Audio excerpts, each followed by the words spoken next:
On a grey morning in March of 1815, an American crew off the coast of California climbed onto a battered wreck, drifting in the open Pacific. Below deck, they found 14 bodies, and 3 men, barely, still alive. Those 3 had been adrift for 484 days. It is, to this day, the longest anyone has ever survived lost at sea. But that's not the strange part. The strange part is what happened to the man who kept them alive. Because when he finally made it home, his own country treated him not as a miracle, but as a criminal. Why they did that is the last thing you'll learn in this story. First, you need to understand how any of them were alive to punish at all. His name was Oguri Jukichi. Not an explorer, not an adventurer, a cargo captain, the kind of man who hauled rice and soybeans up the coast of Japan and expected to be home by the weekend. In the autumn of 1813, he loaded the Tokujomaru with beans, bound for the city we now call Tokyo, and turned her north, along a coast he'd sailed his whole life. He never saw that coast again, because in October, a storm found them, and it ran for days, and when it finally broke, the mast was snapped, the rudder torn clean off the stern. The Tokujomaru was no longer a ship. She was a raft, a hull full of men and beans, pointed wherever the ocean decided. And the ocean decided east. Off the coast of Japan runs one of the most powerful currents on the planet, a river inside the sea that flows north, then bends hard out into open water. It caught the Tokujomaru and pulled her away from land faster than any oar could fight. Every hour, home got farther away. And here's the cruelest part. No one was going to come looking. In the Japan of 1813, the country had sealed itself off from the world. Leaving was forbidden, and coming back from the outside was worse. Remember that. It's the key to how this ends. So the men did the arithmetic every castaway does. The beans could stretch, rationed to a few handfuls a day, but food was never going to be what killed them. Water was. They were surrounded by an entire ocean of it, and not one drop they could drink. Because seawater doesn't save you. The salt in it kills you, faster than the thirst does. Every survival manual ever written says the same thing. Adrift, with no fresh water, you have maybe a week. The Tokujomaru drifted for 16 months. So how were 3 men still breathing when that American crew climbed aboard? The answer is the entire reason we know this captain's name. And I'll show you exactly what he did. But not yet. Because first, the dying started. By the spring of 1814, more than half a year in, the crew began to fail. Beans keep a body moving. They don't keep it whole. And imagine being the captain. Every face on that ship is a man you hired. A man with people waiting, on a coast that already counts him as dead. One by one, you watch them go. You wrap them. You lower them into the sea. And you wait to find out if you're next. But Oguri did not wait to die.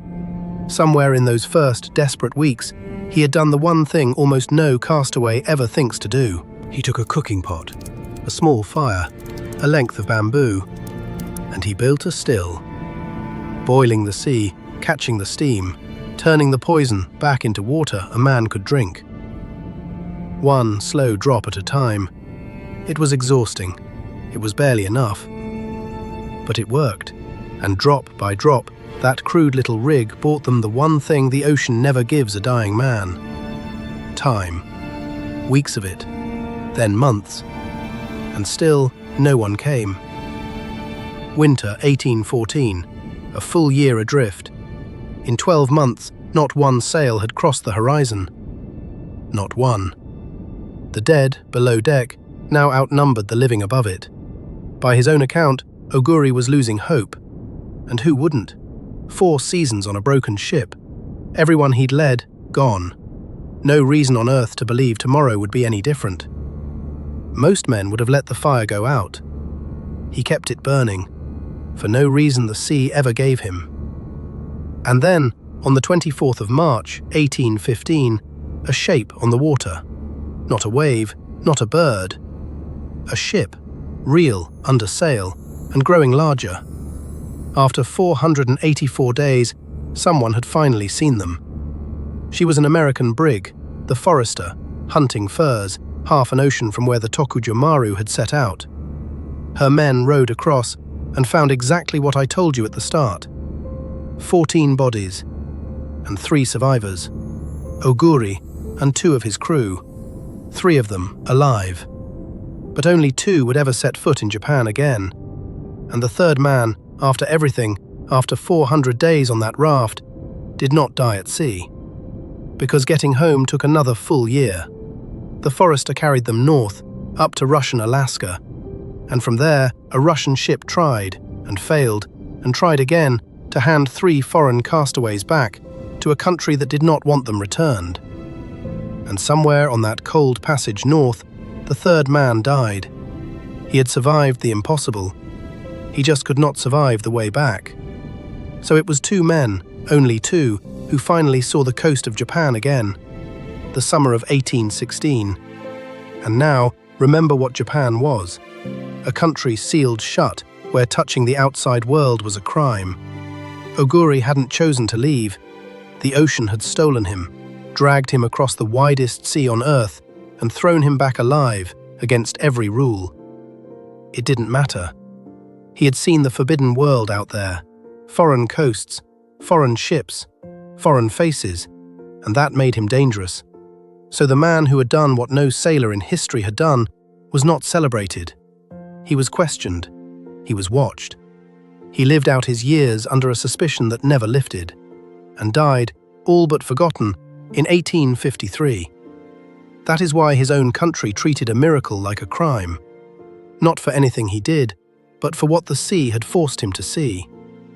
We only know any of this because, at some point, Oguri sat down and wrote it all down. Every day of it. The country that tried to bury what he'd seen ended up preserving the proof that he'd seen it. He wasn't the strongest man on that ship. The strongest men died. He was the one who kept boiling the sea, one drop at a time, long after there was any reason left to. 200 years later, no one has drifted longer and lived. If a story the world tried to forget is worth remembering, there's another one, waiting right here.